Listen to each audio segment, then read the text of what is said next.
On this episode of the Thoughtful Realtor in Sacramento, I'm joined by Eric Benning of Benning Design Construction. Eric is a third generation design build business owner, and he does a lot of homes here in Sacramento. In fact, he's actually finishing up my remodel right now, and Eric, it's looking fantastic. Well, thank you. Thank you. Yeah. It's a pleasure to be on with you. And then also, it's a pleasure to work for you. So yeah, thank you so much for having me. Well, I appreciate you being here, and I see your signs up throughout Sacramento, and you're kind of like an under the radar design build firm. But I see that you're very busy, it looks like. Yeah. We're always very busy. Yeah. And I don't know about under the radar, but yeah. We can only do so many projects a year with the size of crew and design team, that we have. And we've actually been a little bit bigger in the past, but it's very easy for quality and service to kind of get out of control, and manage. And it's more important to keep our quality and service at top levels. And so I keep our crew size and design team a little bit smaller so that we can just execute, the best as we possibly can. And so what that does is it creates a little bit of a backlog with the construction schedule.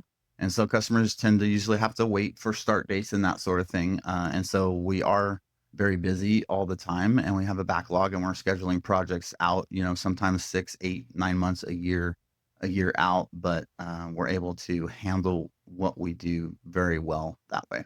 Yeah, and I can attest to that just being your client. I've seen that you do tell people you're very upfront, like this is where we are, but you adhere to those timelines, which I really respect. So tell us a little bit about your business and what you do, and if you have a niche or your crew, talk about Yeah. that a little bit. Yeah. So there's a lot there. We are Sacramento-based, and we specialize in whole home remodeling and additions. And we usually are on the higher end of quality finishes and that sort of thing. And that's our niche. We do some ground up builds. We have done commercial in the past. I actually come from a commercial construction background, so we're well versed to do commercial projects. But we really enjoy doing customers' home and where they're going to live, and there's a lot of reward in transforming someone's home where they're going to live and enjoy that space. And transforming a home is not just aesthetic; it's layout, it's the efficiencies of the home. So there's a lot that goes into the space planning, design, finishes, all of the work that goes into that, kind of on the front end. And then our crews out in the field that do the work. A lot of the guys that have been with me have been with me for 10 plus years, some guys 20 plus years.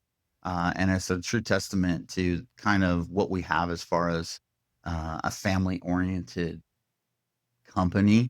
We're family owned. My daughter works with us too, but my team are also my friends, and we hang out together, and everybody really enjoys what we're doing, and we feel like it's a privilege to be able to do the level of work and the quality of work that we get to do with each other. And you're actually a third generation Yeah. business owner. Your family's been doing this for a Yeah. long time. Talk about Yeah. that a little bit. So yeah, in the 1960s, I'm pretty sure, my grandfather Adrian, he started A&A Furniture with Buzz Oates, and over on Folsom Boulevard here in Sacramento, there's A&A Furniture and A&A Appliance and A&A Lighting, all these A&As. I think Buzz wanted to be first in the phone book, and so he went A&A with everything. A&A Locksmith, But yeah, so my grandfather and Buzz Oates were partners in A&A Furniture, and so that was a furniture business here for a long time in Sacramento. And then my father worked for my grandfather at A&A Furniture, and that's how he got into interior design. And my dad actually uh, ended up going to work for Levitt's, if anybody remembers Levitt's Furniture here I in do. Sacramento. He went to work for Levitt's, and he started kind of laying out and designing their showrooms. And we moved to Ohio when I was little because he would go around the country and open up these Levitt's furniture showrooms and do the interior design. And that's how he kind of got started, I think, in the interior design. And so then my dad came along, and he started Benning Design Associates in 1984 in Sacramento. And then that later evolved into binning design and lighting. And so, yeah, he was kind of it. I remember growing up, I'd see my dad, in Sacramento magazine, or people would recognize him at the grocery store. And I thought, man, my dad's, kind of a Sacramento celebrity. Famous. Yeah, and he's done a lot of restaurants around town that people would know the names of back in the day, and just a very successful interior design. And back when he started, people didn't realize they needed interior design. It was. I think it was a hard sell. People thought, oh well, I have a friend or a wife or someone that can do that. But he established the business very well and built a really great reputation for the design, award-winning ASID awards all over the place, and just really proud of what my dad built. And then I started my own construction company in 2004. And when we first started, I was building fences and pouring concrete in people's backyards, and I do whatever. You need a toilet changed, I'm on it. I'm your guy. Yeah, we've come a long way, and yeah, when I don't want to jump all over the place here, but when I started my company, I started my own construction company because I worked in the commercial industry for about 16 years and kind of cut my teeth there. And I just wanted to, I wanted to try it myself. I thought, I want to at least try to have my own company. And like I said at the beginning, I would do whatever I could, whatever I could get my hands on. But I was good at building things. I was always very mechanical, and I was good at taking things apart and putting things back together. And then that worked into construction. My first construction job, I started out as a delivery driver for a construction firm here in Sacramento, and then I worked my way up to laborer, and then apprentice, and then carpenter, and eventually I was a project manager. And so learn the construction business that way. But what I didn't realize that all these years later, I've become not someone that you would see out there working with his hands. And I had to learn how to be, a CEO of a company, and, you know, look at numbers and do spreadsheets and, profit and loss statements and do all those things. But thankfully, I really like that, and I become okay at it. And so it's a different way of running a business, but I always thought I was going to be, my best builder, if you will. But there was a time in the company where I had to transition my thinking process, and like, hey, we're only going to be so big and only be able to do so much work if it's me and, one or two other guys. And I think a lot of the companies in Sacramento that do what we do are still like that. It's a guy and his son, or a guy and, and his buddy, and they just kind of do one job at a time. And they do some excellent work, but I feel like we're able to have a little bit broader spectrum without being too big to where it's out of control and we can't control the quality and service. Yeah, and so my experience working with you and your firm is that you do what you say you're going to do, Thank you. and Thank that you. integrity is important to you. And your design philosophy is also, I feel, an important aspect of it as well. So, can you talk a little bit about, what is your design philosophy and what do you bring to a project in that sense? Yeah. Well, there's a lot, aesthetics. Most people think of design, you think of aesthetics and finishes and tile and flooring and paint and colors and fabrics and furniture and all those sort of things. But, the initial concept that we want to bring is a really good floor plan, a really good layout. And what I've learned over the years is it's not just what looks good on paper, on plan. It's how to make a space more efficient. And the team and I have kind of geeked out, if you will, on making things very efficient, whether it's a kitchen layout or a primary bedroom suite situation, where, just getting ready in the morning. I know I did a big remodel for myself a few years back, and I actually learned a lot. At first I didn't want to admit it, like but I learned a lot doing my own home, and what my clients are going through. We did a whole home remodel to my house, and I laid out the team and I laid out my wife and my primary suite. And so, we have our bedroom, and then we have our bathroom and our closet, and it's kind of like in a row. but we changed the way that we live after this remodel, and we don't store any clothing in our bedroom. It's all in the closet, and it's just an efficient way to get ready in the morning. Yeah. And oftentimes people, they want to remodel their kitchen because that's what people see and they feel like that's what they use and that's going to be the most reward. And I try to explain to them the value in remodeling your primary suite. It's where you sleep. It's where you wake up in the morning. Where you spend the most time probably, or a lot of time, Yeah, right? yeah, depending on how much time, but yeah, and it's the very first place you go in the morning. Yeah. And so I feel like if we can make those efficiencies with quality finishes and layout good, and you're not bumping into things, and you feel like you have space and you're comfortable, you're just starting your day off just that much better.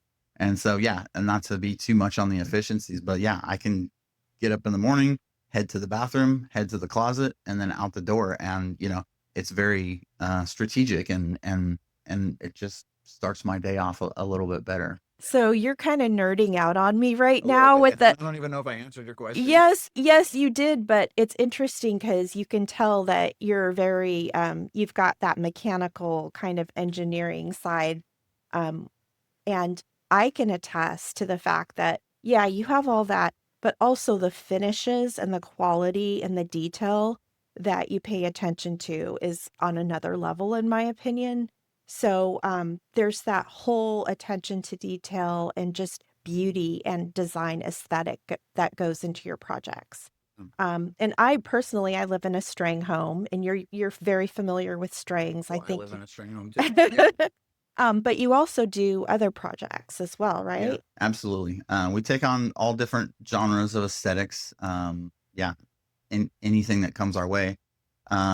But every project we do is going to lean a little more clean. I don't want to say modern, but that modern aesthetic is going to be a little cleaner and a little more simple. And the thought process behind that is just to mellow things out.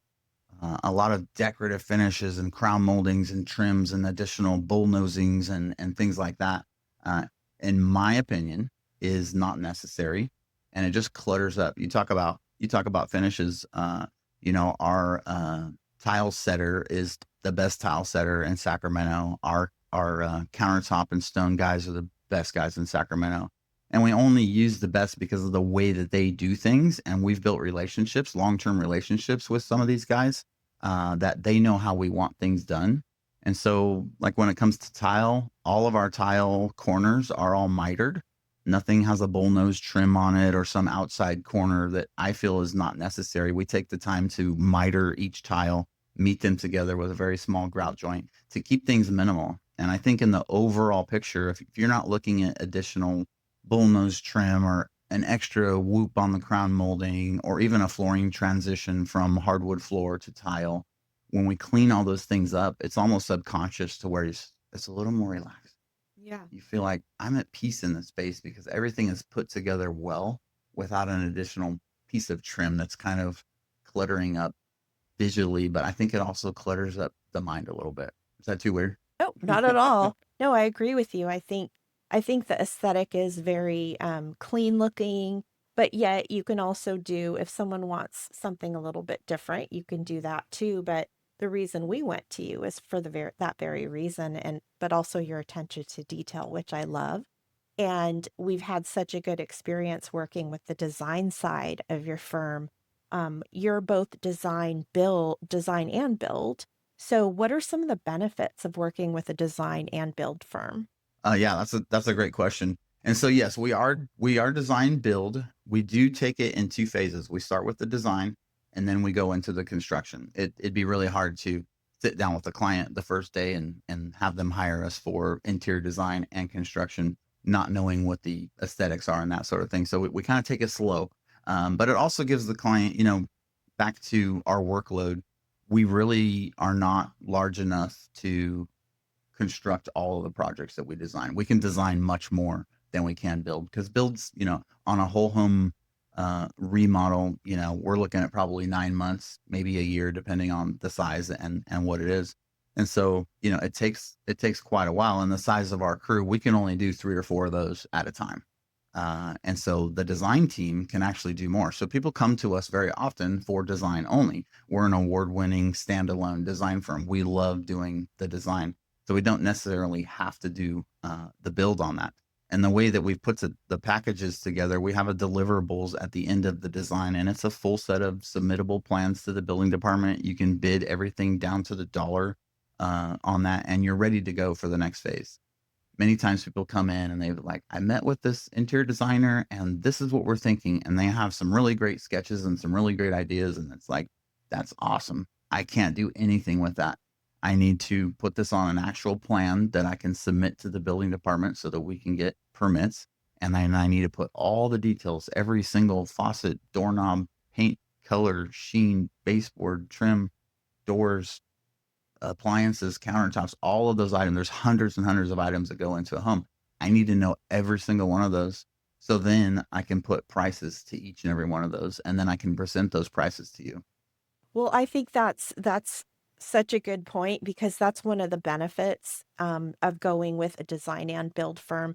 In fact, I would recommend that people go with design and build as opposed to just, like you said, going seeing an interior decorator and then having someone else do the construction because you know your project better than anyone Yeah. and you've mapped it all out. And so you're in control of all of those fine details that went into the planning phase and the design phase. So it's kind of like, doing all this work in the beginning and then handing it to a complete stranger and saying, okay, you put this Yeah. together for me. Yeah.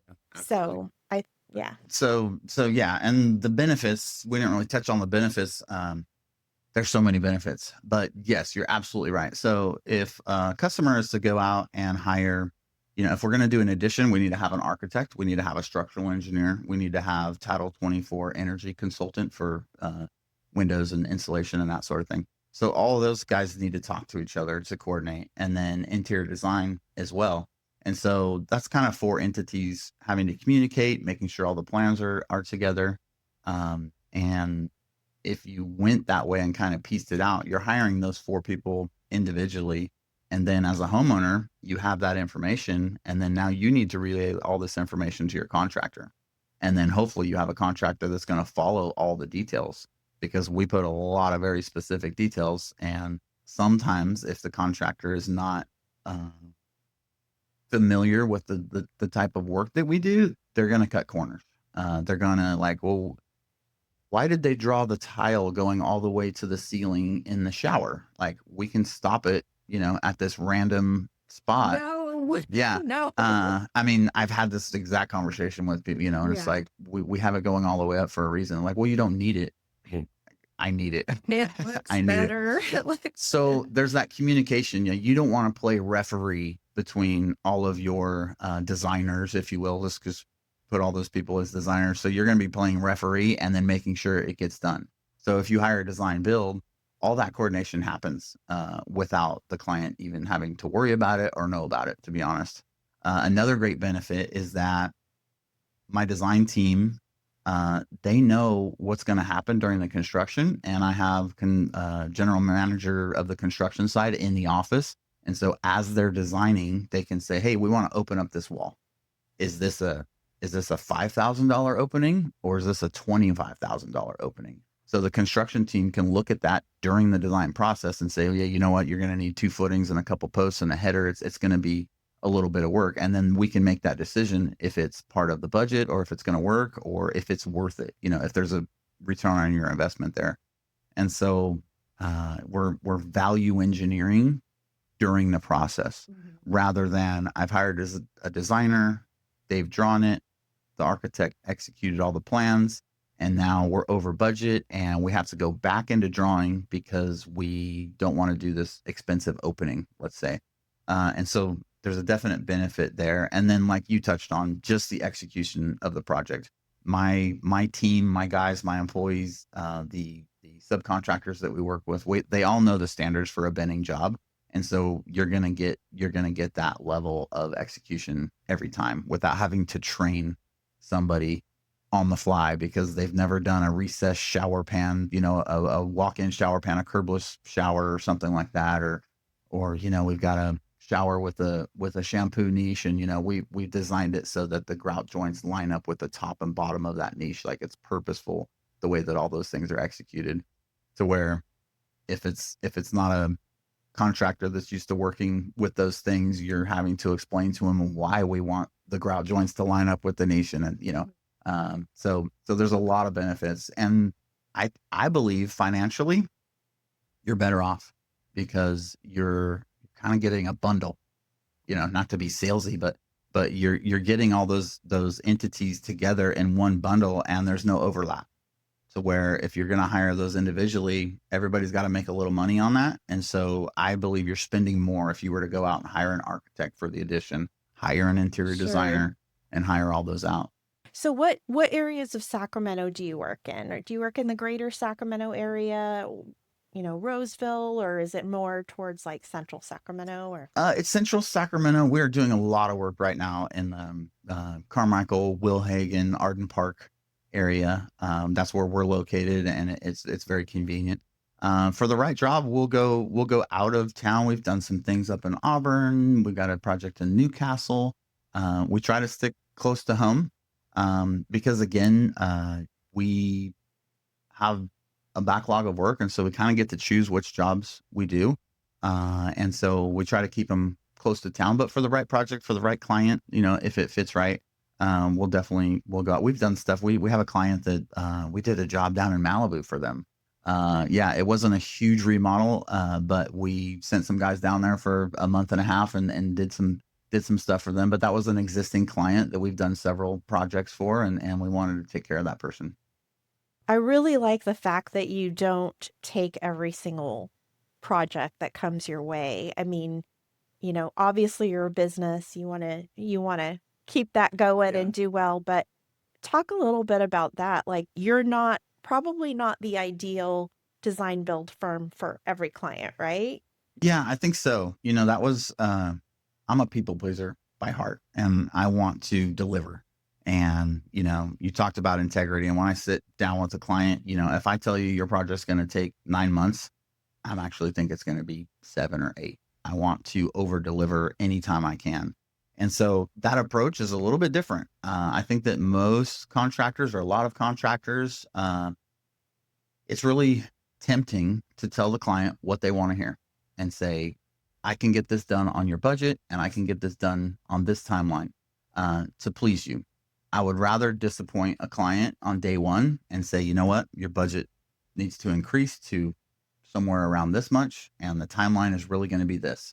And so that, I mean, it's a disappointment up front, but then from that point forward, I can over deliver, and I can have a happy client for the next year or however long we're working together, because I don't want to disappoint you every single day for the next year. I'd rather get that out of the way up front and be honest, and then I know I can deliver on that. And so nobody's perfect, but yeah. But starting out, it took me a while to learn not to try to be uh, everything to everyone, because I did start out fixing fences and pouring concrete in people's backyards. And, we did a lot of, light fixture installations, and, oh, you got a broken door? I'll be there, things like that. And so it's been hard because I am a people pleaser, and I don't want to ever let anyone down. So I want to do all the projects, but I've had to learn that we can only do so much work in a year's time or whatever. And so we need to evaluate if we are the best uh, contractor, builder, designer, best team for that project and that client. And yeah, oftentimes people will come to me, and maybe they're, in real estate, or they're an investor, and, they want to do a flip or just kind of a quick hit. And, I'll talk to them, and that's not for us. That's not what we do. Your value is probably in a different contractor that can go in there and get it done fast. Not that we're not efficient, and not that we don't give you the absolute best bang for your buck, but the level of quality of work that we do is very detailed. It takes a little more time. The craftsmen that we use costs a little more money. You get what you pay for, but so it's not the best fit for every single project. I actually respect that about you that you do. You're very upfront about what you do well and what is best for the people that are coming in to see you.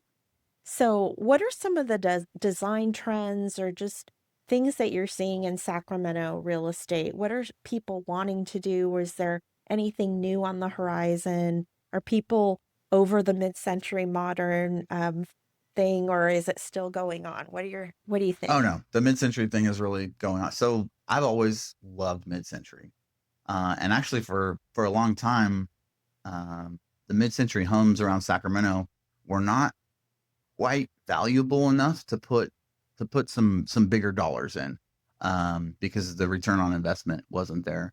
And just till probably 5, 6, 8 years ago, COVID maybe, um, values came up to where it started making much more sense to put some good money into these string homes in a lot of the neighborhoods around Sacramento. And so that's been great because we get to actually do some quality work in these homes. And so I just love mid-century modern. Um, I've always wanted to. I grew up in the area that I live in, and then we moved out to Elk Grove, and I raised my family out there in a very traditional uh, home. And I always wanted to move back to kind of my stomping grounds over here in the Arden Park, American River Drive corridor, if you will. And so yeah, I just love the mid-century modern. So trends, I don't even like to use that term. So any interior design that we do, we're always going to try to be very timeless. I can look back at projects that we've done 20 years ago, and man, there's a couple things I'd change. I'm not going to say, oh my gosh, it's perfect. It looks like we did it today. But for the most part, yes. Cabinetry, the project that I'm thinking of, the only thing I would change on one of the projects that I'm thinking of is that we used smaller format tile, because 20 years ago, larger format tile, was just coming out and not really a thing. But for the most part, those designs, we don't go with trends. We buck the trends. We don't want to be trendy. We don't want to have you look at our project and go, oh, that was done in 2005. You can totally tell. Right. And so we want to try to keep timeless. And mid-century modern, it's very easy to do a timeless design, to be honest. I mean, if it's done right, because you have that built-in charm, you have that built-in architecture, you have the upper transom windows and the connection to the exterior, and all those things are already kind of built in. And so it makes it easy. And so those finishes, we can put nods back to the mid-century era of the 50s, 60s, and even early 70s. Some of these homes were built, and so it's easier to do some timeless designs that way. But everyone wants to open up their home, make the floor plan more open. That great room concept in the early 2000s. I'm going to say, we were just trying to get rid of every single wall in the house, just one big, let's make a gymnasium, Yeah. make it as big as it possibly can. So what we're trying to do now is to keep the open concept, or make an open concept, because these homes from the 50s and 60s, the kitchens were tucked back around the corner and Right. behind some accordion It's doors. like we don't want to see anyone else. Why are we hiding from each other? We have guests, and they're drinking cocktails, and then the food just comes out. It just magically. I mean, we know there's a kitchen back there, and I think just times have changed culture, and having the wives making all the dinner while now everybody's Yeah. together and we're all standing around the island, and so that open concept is great. But while we're doing that, we want to also identify the spaces. And so there's ways to do that with design aesthetics, that you can, like, okay, so, the kitchen, dining room, family room is all one big open room, but we can define those spaces with area rugs and just the way that things are laid out. So you still have you still feel cozy enough, Yeah. if you will, not like you're just in some big open gymnasium, like I said. Yeah, and I don't think I mean, you're absolutely not limited to mid-century modern design because, like you said, you want it to be timeless. So I feel like your designs can transition seamlessly to contemporary or transitional um, Yeah. design work. So even if you're not in a mid-century house, if you want something more modern, it would be a good fit. Yeah, I love transitional. I'm glad you brought that up, because transitional is just perfect, because we can take some old charm from something that's traditional leaning, and then add some modern aesthetics to it, with cabinetry finishes, and some details, maybe with a little more modern tile. Or I'm thinking of a project that It was a very traditional home in the Fab 40s. And then, but inside the shower, we went full porcelain slabs with no grout. But it was a very beautiful slab that we used. But we still had, the old crystal doorknobs and a very time period correct chandelier above the freestanding tub. But then we had some under cabinet lighting. The cabinet was floating off of the ground. So we're mixing a little bit of that modern, again, clean lines, cleaning up some of that clutter, but really honoring the architecture and the charm. We don't want to get rid of that charm that's there. Like that's built in. As a designer, anytime I can use existing charm, I want to use that instead of having to fabricate it and build something. How do you handle difficult conversations with your clients? Because I know, for example, with my project, we had some unexpected things with our roof. No fault of you, of course, Yeah. but it was just, things come up in a project and you are in a position where you have to break the news to these Yeah. people. And how do you deal with that or Um, approach it? Gently, with kindness. Yeah. Um, yeah. I explain the situation. Yeah. And I mean, it's just people skills, right? Which is another thing that I never thought I would have to develop, right? I was a carpenter, out in the field, spitting tobacco on the ground and, all that sort of stuff. But yeah, you just talk to people and Yeah. tell them what's going on, and then let them come to that conclusion themselves. The last thing anyone wants to hear is like, hey, yeah, you have a $50,000 increase on your project or something crazy like that. And just on that note, the way that we do our projects, once the design is complete, we have every detail for the project down to the grout color and every doorknob, every door, every, like I said, paint color, sheen, all of that information is there. So then we can put a dollar amount at that time to every line item. So we don't work on a cost plus basis. We don't work on a time and materials basis. Those are very open-ended contracts for the client, and I think it's a horrible way to work personally. I would not want to go buy a new car and fall in love with this car and drive it off the lot and then find out how much it costs later. Like, I want to know what that's going to cost before I drive it off the lot. So that's the way that we work, is to get all those details up front, put that pricing together, and then we hold that pricing. Yeah. Deal. And I appreciate that so much about working with you because you know what to expect. And unless something is unseen and unknown, like in my case, it was our roof, Yeah. we know we Yeah. needed a new roof at some point in the near future, but when we opened it up, we could see, ooh, this is really, really bad. And Yeah. so we had to address it. We chose to address it now Exactly. rather than later. Exactly. And that's another way to present to a client, like, what would you like to do? Yeah. Because yeah, we're not forcing you into anything. So yeah, we obviously can't include unforeseen conditions. Yeah. Um, But I feel like you do your best to price everything out with all the facts that you have and not make any changes. Absolutely. And I mean, nobody's perfect. We've made mistakes in the past and forgot some things, but we have to pay for those because we've done the design. We made a promise. We told you what it was going to cost. I wouldn't be able to sleep at night saying, "Oh, well, I just came back to the client and asked them for more money because I forgot to include their windows in the project or something like that." And so that's the way we do business, and I think that's why we are successful and been around for so long. Our reputation is that the bang for your buck, you're going to get every dollar's worth if you go through Benning Design Construction, because we're going to take care of you, through the end. And I feel like a lot of your business is word of mouth because I don't see a lot of, advertising or flashy marketing coming from you, which I think is a testament to your reputation. You haven't seen my new commercial? Teasing. No. Yeah, we play it low key. We have signage for our projects, so we put a small sign in people's front yards so that the neighbors know we're there. And then our vehicles all have signage on them, but we're not blasting our phone numbers on those signs and on our vehicles. And we if we're the right fit for you, I want you to have seen our sign in your neighborhood. And when you're ready for your whole home remodel or your addition, you're like, I know those guys. They've been around. I've seen that. I've seen that black sign with that white B on it. many times, and there's already a little bit of trust there. And then, hopefully we get a phone call or an email and we invite you into the office for a free consultation like we did with you. And let's just talk about your project and see if we're a good fit. And that's how we start. Sacramento is a very small town still.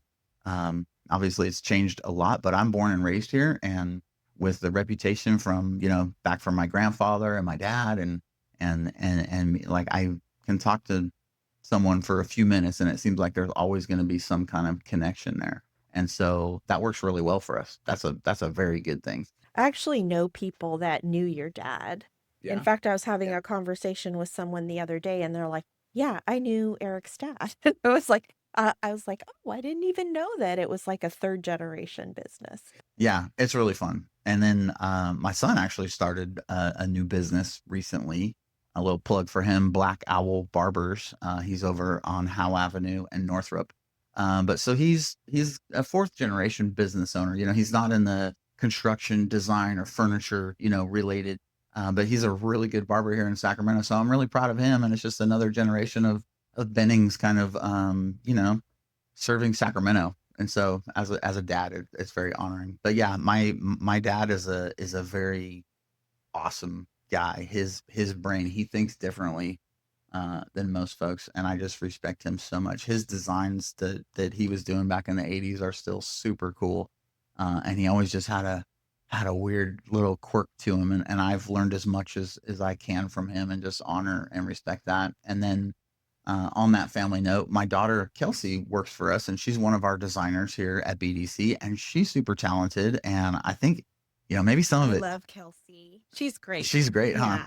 Yeah, and maybe it skipped a generation a little bit. I had to learn the design side, but Kelsey's just talented. She's always been into fashion, and when her and my father get together, it's really cool to see them work things out and talk design. So I'm just excited about that too. Well, Eric, it's just been so wonderful and delightful to talk to you on the show today, and it's been great having an award-winning design build firm here. And just a personal note, because we work together. So it's just been a pleasure. And can you tell everyone where they can find you if they want to reach out? Yeah. So go to our website. It's www.benningdesignconstruction.com. And then our Instagram is the same thing, at Benning Design Construction. And so, either through Instagram or our website, look for that white bee. Sometimes people say it looks like a 13, and I kind of On like the vans. I kind of like that because it's a little bit like, well, how do you see it? And there's a little bit of fun there. And one last thing, if you have a special goal or a dream that you'd like to fulfill in your lifetime, something on your bucket list or a specific goal that you have, what would it be, or what is it? Just one thing. Yeah, man, you're putting me on the spot on that one. I like it. A lot of other designers, construction people, subcontractors, vendors have connected with Benning throughout all of these years. And so, not to get too serious here, but, I want our legacy to be that we not only did a good job for our customers, but gave people opportunities to do their craft, gave people opportunities to develop as an interior designer and then grow and move on and start their own thing. There's plenty of work in this small town, we'll call it. And so, I want our firm and our name to be known for helping others and serving the community, and not like, it's not all about us. Like, there's more to it than just like, oh, we're knocking out all these projects and getting all this stuff done. There's a lot more to life than just accomplishing tasks. And so if we can help others reach their goals, I'm all about it. Thank you, Eric. Thank you so much for being here again. Thank you for having me on. Yeah. Until next time, thank you for listening to the Thoughtful Realtor in Sacramento, where thoughtful guidance and local expertise support your most important real estate decisions. If you found this episode valuable, please subscribe on your favorite platform, whether Apple Podcasts, Spotify, or YouTube, and share it with a friend. I appreciate you being here. Clarity, strategy, thoughtful execution.